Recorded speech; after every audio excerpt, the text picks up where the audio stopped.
ang kawalan ng anak ay hindi kawalan ng halaga. Hindi ngunit wala kang anak, wala kang value as a wife, right? So, don't let fear paralyze you. Ibig sabihin, nakikita ko sa tema ng tanong mo, liham mo kanina, para natatakot ka, baka maghanap sa iba yung asawa mo, alam mo yon.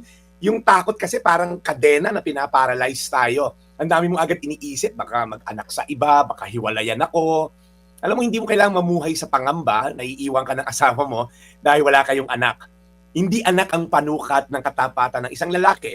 Ako po ay isang married din, ano? Alam mo, ang tunay na panukat ng pagmamahal ay pinakasalan ka at wala namang siguro sa vows nyo na kung hindi ka magkakaanak, hihiwalayan kita. Kung tunay na may takot sa Diyos yung mister mo, I mean, susundin niya yung covenant na sinumpaan nyo nung araw ng kasal nyo. Ang tunay na pag-ibig ay nakaugat sa commitment, hindi sa condition.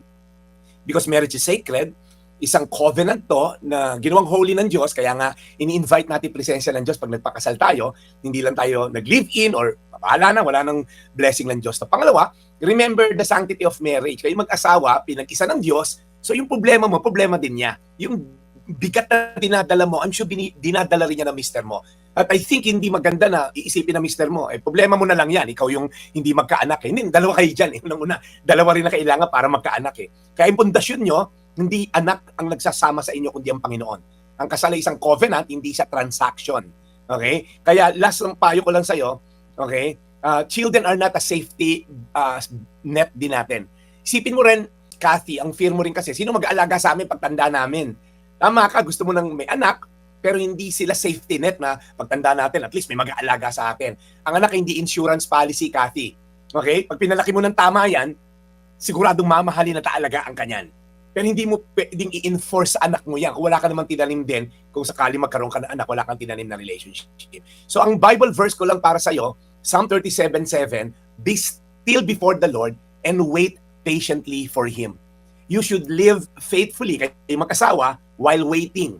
Habang naghihintay kayo ng anak, be faithful, be still, and wait patiently before God. So Kathy, pagdadasal kita ngayon, tandaan mo, Kathy, ang anak ay biyaya, blessing yan. Hindi yan batayan ng pagkabuo ng isang tao. Ang tunay na pundasyon ng pamilya ay hindi sinapupunan, kundi ang Panginoon. Psalm 37:7, be still before the Lord and wait patiently for Him.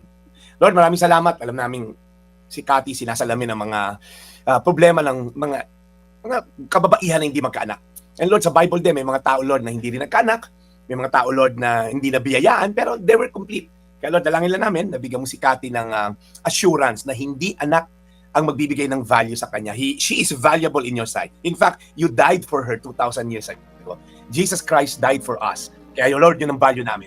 Ingatan mo siya na huwag maligaw at huwag magkaroon ng mga fear na hindi naman kailangan isipin. Daily Brad Devotions. Amen. Today's Reflection with Pastor Jeff Eliscopides.